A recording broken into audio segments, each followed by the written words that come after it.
জুলাই সনদের স্বাক্ষরের মধ্য দিয়ে নতুন বাংলাদেশের সূচনা হয়েছে উল্লেখ করে প্রধান উপদেষ্টা ডক্টর মোহাম্মদ ইউনূস বলেছেন, এর মধ্য দিয়ে দেশ বর্বরতা থেকে সভ্যতায় প্রবেশ করল।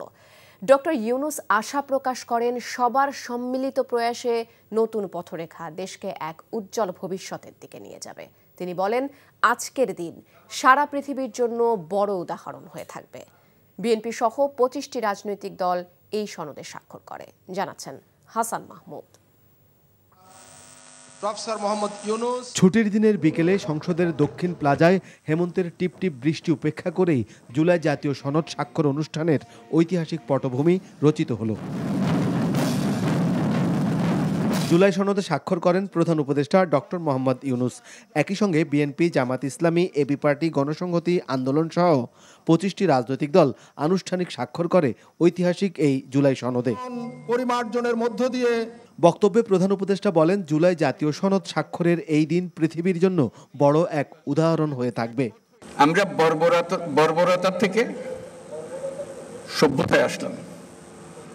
আমরা এক বর্বর জগতে ছিলাম, যেখানে আইন কানুন ছিল না, মানুষের ইচ্ছায় যা ইচ্ছা তা করতে পারত, এবং এমন সভ্যতা আমরা গড়ে তুলব মানুষ ঈর্ষার চোখে আমাদেরকে দেখবে। ঐকমত্য কমিশন ও রাজনৈতিক দলগুলো অসম্ভবকে সম্ভব করেছে উল্লেখ করে ডক্টর ইউনূস বলেন, তারা ইতিহাসে অক্ষয় হয়ে থাকবে। এই পরিবর্তন দেশকে সামনের দিকে নিয়ে যাবে। কাজে প্রমাণ করতে হবে যে আমরা সেই সভ্যতা অর্জন করেছি। আমাদের রাজনৈতিক নেতারা আমাদেরকে সে পথ দেখিয়েছেন।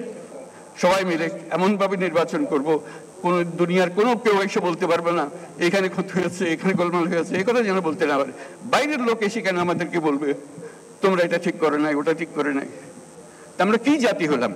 তরুণরাই ভবিষ্যতের পথ দেখাবে উল্লেখ করে ডক্টর ইউনূস বলেন, সনদ পরবর্তী দেশ গড়তে হবে পরবর্তী সরকারকে।